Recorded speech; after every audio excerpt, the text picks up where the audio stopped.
Dans le paisible village de Nianing, vivait Mandiara, connu pour sa sagesse et son talent culinaire. Son bouillon était réputé pour réconforter les cœurs brisés et guérir les âmes fatiguées. Un jour, Sadio, un jeune guerrier, revint au village après une longue absence. Amaigri et hanté par les horreurs de la guerre, il évitait tout contact et passait ses journées sous un baobab. Les anciens du village s'inquiétaient pour Sadio et lui conseillaient de voir Mandiara. Mais il refusait, pensant que personne ne pouvait guérir sa douleur.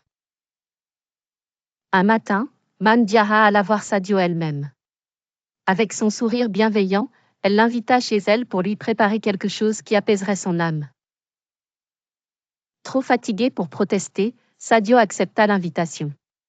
Ce soir-là, il arriva chez Mandiara, attiré par l'odeur enivrante de sa cuisine. Mandiara prépara son bouillon avec des légumes frais, du poisson grillé et des épices séchées. Elle posa le bol devant Sadio, lui conseillant de manger lentement. Au premier coup de cuillère, Sadio sentit une douce chaleur. Au deuxième, son estomac se dénoua. Au troisième, son esprit s'apaisa, et des souvenirs heureux lui revinrent.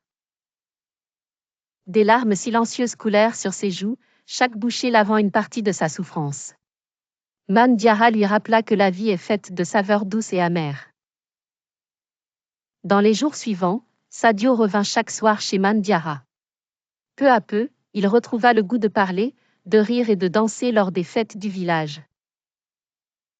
Inspiré par Mandiara, Sadio se mit à aider les autres villageois, réparant les toitures et enseignant aux jeunes à manier les outils et à chasser. Un jour, Sadio se présenta devant Mandiara avec un grand sourire, affirmant être guéri grâce à son bouillon et à sa sagesse.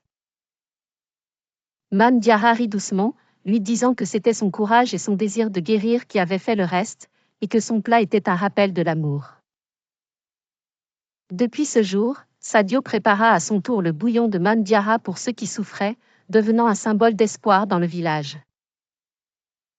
La recette du bouillon, transmise de génération en génération, rappela à tous que la vraie guérison commence par un cœur prêt à accepter l'amour et la bonté des autres.